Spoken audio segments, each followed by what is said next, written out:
actually raised in the church. I didn't live that hard of a life like some people I knew.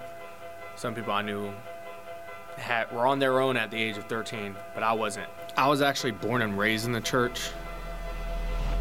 My dad, my mom, they took me there every Sunday. I loved being there.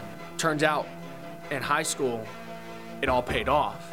I was teaching my church. I was the leader amongst my youth, teaching them, doing tithing messages for the church. I was ushering, I was the sound guy. I was on fire for God. I joined the Marine Corps in 2006 and just started running, but not running with God. God went that way, I went that way, and it was on purpose. And no matter what I did, the world won. I started partying. I lost my virginity at the age of 21. Drugs, alcohol, whatever it might have been. Doing everything that the world loves to do. I was not of God at that point. I was running, and I was running hard, knowing what I was doing was wrong. I got out of the Marine Corps in 2010, got put into an art school. I came to find out when I joined college that what I thought was funny, what I thought was a game, turns out that it actually hurt people. Saw how much I was hurting the women, because not only did I hurt them, they felt God hurt them, because they saw God in me. So when I hurt them, they thought God hurt them too. So I found this church and I felt bad inside. I felt a lot of conviction.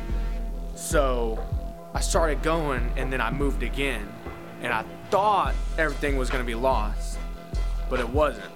I found another church, but I sort of realized what I had to do. I had to get back on point, I had to get back on track, and I had to do the thing that I knew I was predestined to do. First time I walked in there, I was like, this is home. This is awesome right here. Around that same time, around the time that I was really getting into the church, I got plugged in with a group of guys who were part of Alpha Nu Omega, so I wanted to see what all that was about. They started just keeping me accountable, so I was like, I really want to be in this organization. I started my orientation process around the same time, probably to the week almost, that I really started to get plugged into the church. By the time I graduated Alpha Nu Omega, I had a new outlook on life, a new outlook on Christ. I loved it. My life has never been the same since then. It's been tough, but never been the same. I now am the vice president of Alpha Nu Omega Upsilon chapter. I have built and branded Backstage Youth from the ground up. I'm a youth leader.